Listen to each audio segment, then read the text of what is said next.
Thank you for returning back here for the Daily Bread Bible study. This is day 148. We are continuing in the book of Job, chapters 5 through 8. So Job is in a hard place here in chapter 5. His friend Eliphaz channels Satan the accuser, making accusations against Job to explain why the man is suffering. Eliphaz speaks some unhelpful truths, saying, quote, human beings are born into trouble, in verse 7. And this points to the nature of human beings being rebellious, and thus bringing trouble from God upon themselves. This is a common theology in the Old Testament, especially this part, as a divine sense of justice, mainly that if you do wrong, you will get punished. You do right, you will get rewarded. There's a lot more that could be said here, but ultimately this is not what is happening with Job. He is a righteous man. So he is doing good and still receiving punishment or negative challenges.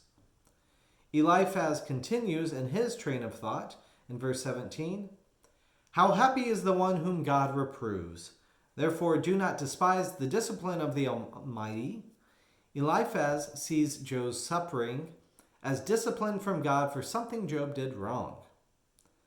God will God will bless the righteous, saying in verse 26, you shall come to your grave in ripe old age. Exactly what happens to Job.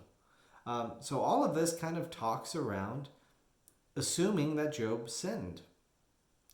But Job replies in chapter 6, the arrows of the Almighty are on me, as he says in verse 4, so that Job feels it would be easier to be dead.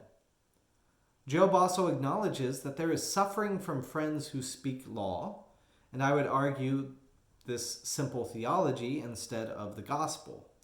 In Job 6, verse 14, those who withhold kindness from a friend forsake the fear of the Almighty. So that is words to live by there. In the absence of compassion, truths are indictments, they are judgments, they are condemnations. We might mean well, but our actions can be actively unhelpful to those who are suffering, which is why empathy is the first thing we should lead with. Job then addresses his dilemma in verse 24 of chapter 6, saying, make me understand how I have done wrong. Eliphaz is just not helping Job. Job knows what should happen in a normal pattern of divine suffering, but he feels that his suffering is abnormal. Job knows what to do, and he has in fact done it, making the right sacrifices and even making sacrifices over and above for the sake of his relationship with God. Job's actions do not necessitate this punishment. For what purpose does Job suffer? In chapter 7, verse 11, therefore I will not restrain my mouth.